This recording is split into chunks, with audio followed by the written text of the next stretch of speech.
drops can provide temporary relief. Xiidra can provide lasting relief. It targets inflammation that can cause dry eye disease. Xiidra treats the signs and symptoms of dry eye disease. Don't use if you're allergic to Xiidra. Common side effects include eye irritation, discomfort or blurred vision when applied, and unusual taste sensation. Why wait? Ask your doctor about a 90-day prescription and pay as little as $0. Xiidra. Tomorrow on ET, we're closing out Bahamas Week with Young Sheldon's Emily Osment. And Ralph, thanks for hanging with us. I mean... Make sure y'all check out Reunion. It's on digital tomorrow. You're going to love it. Go get another massage while you're here, okay? Let's do the Relax. Baywatch thing. Can we do the Baywatch thing? I want to go have some fun. Can we? Let's do it. Rel and Nichelle should get out there and paddleboard a little bit. I mean, she's an expert, and so is he. I have a question. How did you get out of this? I wish I could go, but I'm gonna let you go. Rel, show her how it's done. I've never done this before. Leave her in your dust, Rel. Go. First of all, we're not racing. Yeah, Rel, you're natural. Oh. Nichelle goes down. Happening now. Yesterday, a woman pled guilty to intoxication manslaughter. Today, the punishment phase underway. We'll hear from character witnesses, but also the jury seeing video of that deadly accident. In just a few hours, the first major party presidential election debate of this cycle, Trump versus Biden. We have a live report from Atlanta coming up next. African dust moving overhead. I'll let you know when you'll especially notice it and just how close some tropical moisture will get this weekend. The news at 5 starts right now. First at 5, bodies stacked on top of bodies. 2 years ago today, San Antonio law enforcement converged on Quintana Road after someone reported hearing cries for help coming from a tractor trailer. Inside that sweltering trailer, migrants who came here for a better life. That discovery would be compounded by tragedy. By the end of this episode, the total number of fatalities would be 53, including children, all of them dying heat-related deaths. 26 of them were from Mexico, 21 from Guatemala, and 6 from Honduras. 2 years later, the lives of those lost being remembered in a permanent memorial. Our Avery Everett live at the memorial site. It's nearing completion. Avery, this is a story of inhumanity that many of us will never forget. Heavy feelings are out here on Quintana Road as we cross this 2-year mark. But over the last 2 years, the community and the city have come together to create that permanent memorial to honor the lives of those 53 people. You can see parts of it right behind me. Those crosses, they were put into place by community members right after this tragedy happened. And now, 2 years later, there's a concrete dedication just down the road. But today is about remembering those 53 people, and it's a very hard day out here for so many. We've talked to family and friends over the last 2 years of so many of these people who share these stories of hopes and dreams and love and friendship. We've seen so many people over the last couple of hours come here to pay respects, to pray. And we spoke to the woman who's been really keeping up the efforts of maintaining these crosses. Just this week, they replaced all of the flags of their home countries for those 53 people. And they also placed flowers at the bed of each of those crosses. It's been a hard day, but they say it's about remembering this community. And that's why District 4 says it was so important to create a permanent memorial here. At 6 o'clock, we'll go up to that memorial. We'll take a closer look and we'll show you what the meaning behind some of the boulders scattered along the memorial mean. But for now, reporting live, I'm Avery Everett, KSAT 12 News. Taking responsibility, that's what several character witnesses say Samantha Castillo was trying to do when she pled guilty to running down a bicyclist while drunk. Ultimately, a jury will decide Castillo's punishment for intoxication manslaughter of Beatriz Gonzalez. Eric Hernandez in the courtroom, and Castillo's friends gave testimony about her character. Family, friends, and even Samantha Castillo's Alcoholics Anonymous sponsor took the stand today, all to share how they say she has turned her life around since April 7th, 2021. That's the night Castillo left a bar on St. Mary's and hit a cyclist outside Central Catholic High School. Video from the school shows Beatriz Gonzalez on the sidewalk before Castillo drove onto the curb and hit her. Those testifying on Castillo's behalf say she has changed and even started a nonprofit, Think Twice San Antonio. We've given out many breathalyzers since we first started to reduce the DWI rates and make people think twice. Jurors also heard from Castillo's father. He says he regrets not saying anything about her drinking, but understands there are consequences for her actions. She knows that she's got a debt to pay, and she's ready to take responsibility. And it's a debt that she's not going to be able to pay with money or anything that happens in this courtroom, but it's a debt that she's going to have to pay through serving others. Now, as far as sentencing, it looks like that's going to take place tomorrow when the jury will be able to deliberate. They can decide anywhere from probation or up to 20 years in prison. At the Killina Reeves Justice Center, Erica Hernandez, KSAT 12 News. Anything you want to say? Yeah, it wasn't me. That's all. Y'all are gonna let me go. It's not a big deal. So you're saying it wasn't you? I promise. 100%. That's Jeremy Ramirez. He says 100% he did not steal from a local jewelry store. But San Antonio police say surveillance video shows he did. Ramirez arrested today at his job after detectives say that the video shows him walking out of a store with $5,000 worth of jewelry last month. Investigators posted images of the suspect in the video on Facebook, asking for the public's help trying to identify the suspect. Police say it was an anonymous tip that led to Ramirez being identified. We're told he's now looking at a felony charge for theft. A debate before the conventions are even held. Even that is unusual. Tonight is the night, a historic showdown between President Joe Biden and former President Donald Trump happening tonight. In just a few hours, the two presumptive major party nominees will meet for their first debate this election cycle. Our political correspondent Julia Benbrook joins us now live from outside the debate venue in Atlanta. The candidates are making their final preparations. So, Julia, we've been talking about this since last week, how this format is going to be so different tonight.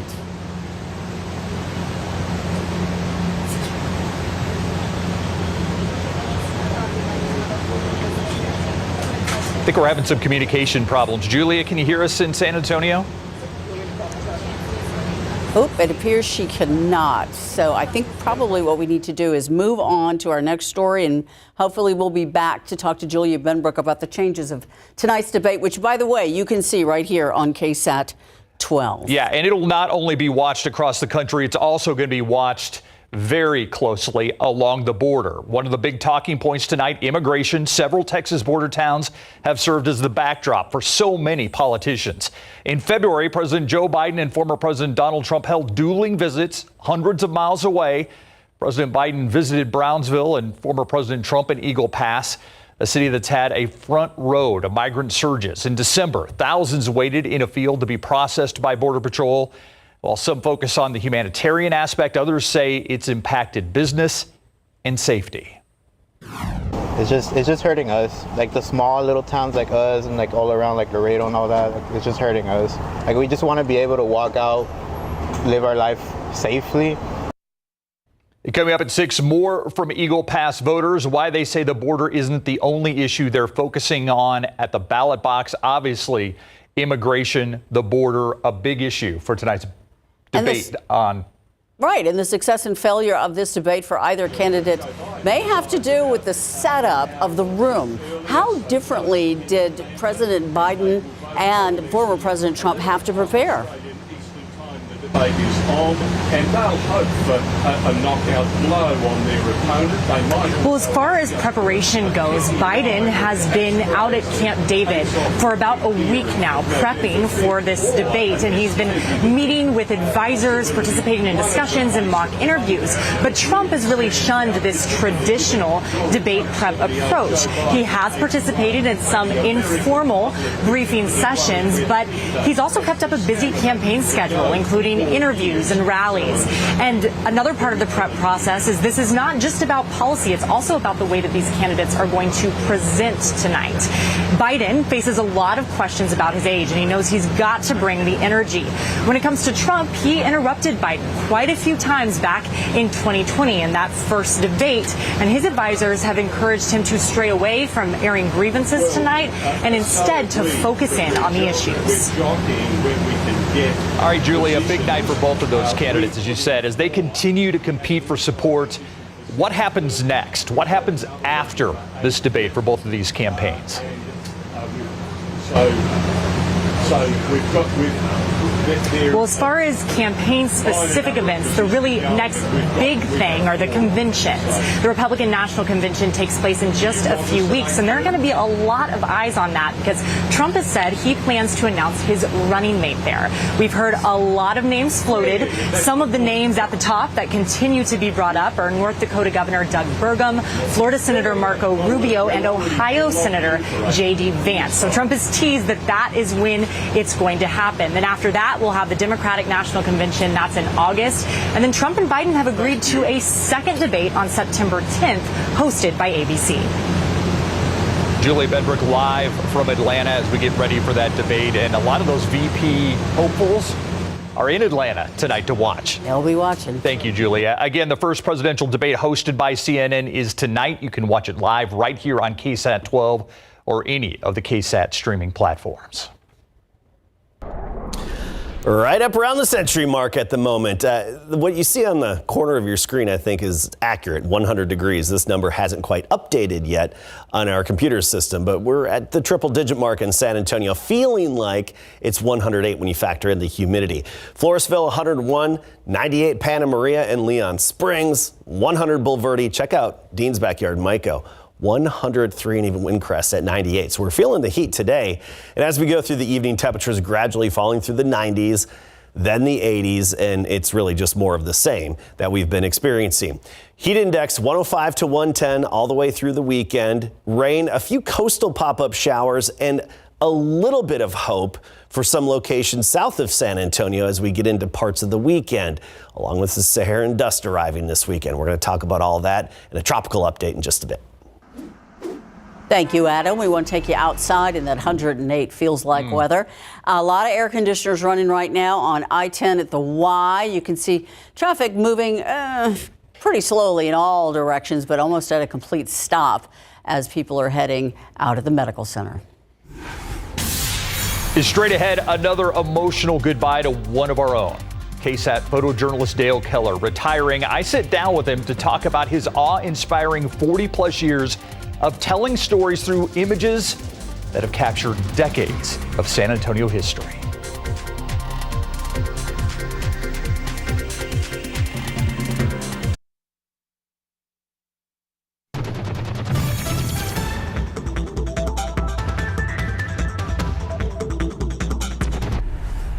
I'm Myra Arthur here in the KSAT newsroom. Here's what we're working on for the news at 6 o'clock today. It is day 2 of the NBA draft, and Spurs fans have already been on a ride. Reaction to the surprising maneuver from the silver and black that we saw last night. Plus, if you plan to fly this summer, be prepared for crowds. What the San Antonio airport is advising. That's coming up today on the news at 6. We'll see you then. Thank you, Myra. All this week, we've been saying goodbye to members of our KSAT family who are retiring, and we wanted to make sure that they got to say goodbye in their own words. Tonight, we recognize a man who started at KSAT when he was a teenager, or as he puts it, a punk teenager. Yeah, he was. He has seen political conventions, Spurs championships, and numerous investigative stories through the lens of a camera. Dale Keller also documented San Antonio's homeless in 2 separate specials we did together here at KSAT. How do you replace someone who's been at KSAT for 44 years? You don't. You just say thank you. What are the stories that you remember more than anything? You know, I knew that question was going to come up. What was your most memorable story? Yeah. And I don't know that I have one. It's what people stories have always been my favorite. Going out and doing stories where we go into people's homes and learn about their lives, issues they're having, problems, we try to help solve their issues. You and I did the 2 of the homeless specials, and just getting to know those people. I mean, just before that, you know, you would drive by, see people on the street and had a different opinion, but then once we dived into it and got on the streets with them, we learned that they have personalities, they have their own story to tell. I mean, many times we do stories and it's the day of, story of the day, and it goes away, but that we actually woke up some people with power in this town who actually, they were able to make that difference, but we planted that seed. in with them and got it going. Being in this job so long, it's just you're thankful for all the people that come and go in your lives. I mean, some for very bad circumstances, some for very good, but all of them made an impact on you. I mean, there's too many times we've seen the worst in society, but we've also been able to see the best, which is not every job you can say you get to do that. I just want to thank this station for bringing in this punk teenage kid and giving him an opportunity. And again, thank all the people that come in and out of my life doing this job, because there's no other job where you get to see history being made.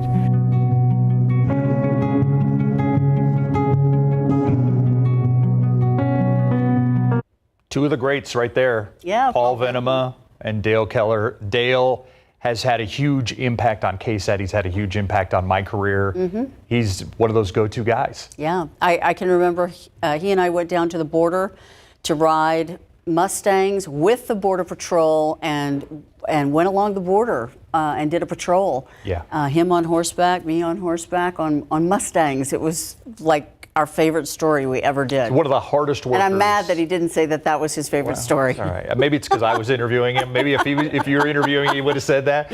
By the way, I want to, tomorrow we say goodbye to a lady who has stood to my left for 27 years now. Mm-hmm. Can you believe that? I can't. That's tomorrow. We're going to pull back the curtain on a little something too. Oh, what? Tomorrow. Yeah. We are. All right. Let's look at weather right now. Live cam. Yes, triple digits, 100 degrees out there. But it feels a lot more than that. It does. It feels like it's up to 108. We have the nice fair weather clouds overhead, and they did pop a few showers close to the Gulf Coast, but nothing out there right now. Let's take a look at our pattern. We've got the upper level high influencing our weather. The big blue H is overhead. Some showers and storms in parts of East Texas, northeast of us, basically. We'll just get some leftover cloud cover from that. I want to talk about the tropics. You see this broad area of thunderstorms, cluster of storms in the Caribbean, and the cloud cover covering most of the Caribbean right now with this weak, disheveled system. This is going to be traveling westward, a very slight chance of it actually developing into a tropical cyclone. That's going to be traveling westward as it does so. All indications are right now the moisture from it's really going to stay to the south of us, particularly hit the Yucatan Peninsula, the southern Gulf of Mexico, then parts of East Texas. But there is a chance that some moisture could make it to some of our communities just south of San Antonio on Sunday. By and large, we're going to be dry, but don't be surprised if you get just a few drops on the windshield on Sunday, especially as we progress into the midday and early afternoon. But notice, by and large, the real rain with this, the good tropical moisture, kind of like what we got last week, that's going to be in Mexico. And I do think it's going to clip parts of the valley, even from Laredo to Corpus Christi down to Brownsville. I think that part of Texas will get some rain from that moisture. I also want to point out the African dust. If you looked at the cirrus clouds today, they had a bit of a brown tint to them. And that's the dust suspended high in our atmosphere. And notice as we go through time over the next few days, it's very light amounts right now. You barely notice it. But you see this plume that's more dense, thicker dust. That's going to be in the Gulf on Saturday and then move into our neck of the woods on Sunday. So by Sunday, I think you'll really notice extra haze in the sky from that African dust, and also more vibrant sunrises and sunsets. They make it a little more colorful. Kind of like when we had the smoke back in May and early June. Remember the sunrises and sunsets just had that extra vibrance to them? It's going to be very similar in that case. I don't think you'll notice any issues with allergies and whatnot unless you have a very sensitive respiratory system. You might have some impacts, but that dust will be most noticeable on Sunday. And that's actually the day we have that 20% chance. 20% may be a little generous, and that's mainly south of Highway 90 just because of that tropical moisture. We can cross our fingers and hope for the best, but don't get too excited about anything really hitting us around here. 99.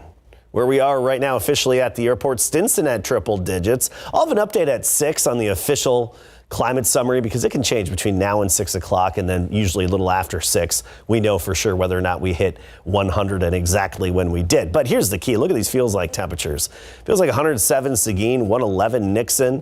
Feels like 110 in Rio Medina. More of the same tomorrow. 79 at 7 a.m., 91 at noon, 98 the high temperature in San Antonio, but feeling like it's between 105 and 109 in the afternoon when you factor in all that mugginess. The heat is on. And coming up at 6 o'clock, we'll talk about another area of potential development out in the Atlantic.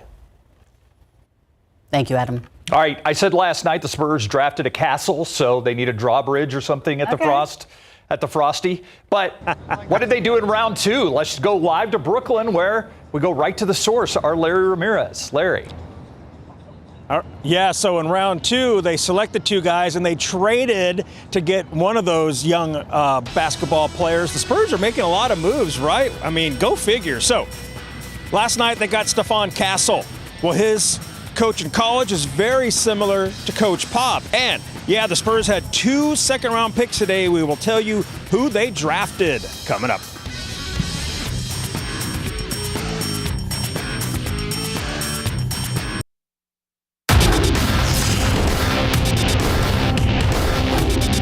Can't speak to specifics, but at an point in time, we'll talk about that.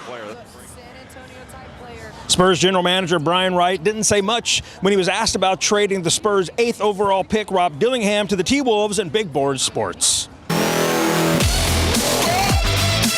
Good afternoon, everybody, and welcome live to New York City for the second round of the 2024 NBA Draft. We are at ESPN's Seaport District Studios. This is a beautiful area, and some NBA draft prospects heard their names called today, so there were a lot of happy faces up in here. So last night during the first round at the Barclays Center in Brooklyn, the Spurs drafted guard Stephon Castle with the 4th overall selection. The 19-year-old from UConn was looking sharp in his suit with a Castle necklace hanging around his neck.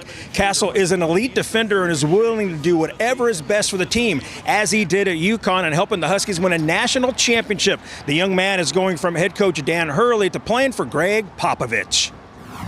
I was just playing for the best coach in college basketball, so now going to flip to the NBA and playing for, a legendary coach like Coach Pop, I mean, it's definitely a blessing. And, on the culture side of things, I mean, it's not really a big culture change from UConn to San Antonio. I mean, just being out there during, the pre-draft process, you can tell that, it's a hard-working program and, super hard-nosed. So, I just can't wait to go out there and, just show what I got. This year, the NBA draft is being held over 2 days for the first time. Based on feedback about the NBA draft format from basketball executives around the league, the NBA is doing this so teams will benefit from being able to regroup between rounds. Spurs GM Brian Wright was asked about that last night. No one gets to go home for a while. So everybody's taking a little snack break, and then, you get back to work. It's different. We're all going through it for the first time. So after year one, you sit back and debrief and kind of evaluate what are things that work and how do we get better for next year. But, we're figuring it out on the fly, too. And here are the Spurs' 2 selected players today. Overall, they selected Johnny Furphy. Then they gave him to the Pacers for cash consideration. So at number 36, the Spurs got guard Juan Nunez. And then at 48, they selected small forward, power forward Harrison Ingram out of North Carolina. He is from the Dallas area, and he is very happy to be a member of the Spurs. And in fact, we went one-on-one with him just a few moments ago. We will have more Spurs draft coverage at 6, including Wemby's FaceTime with Castle. We'll be right back after the break. Thank you for joining us. See you at 6.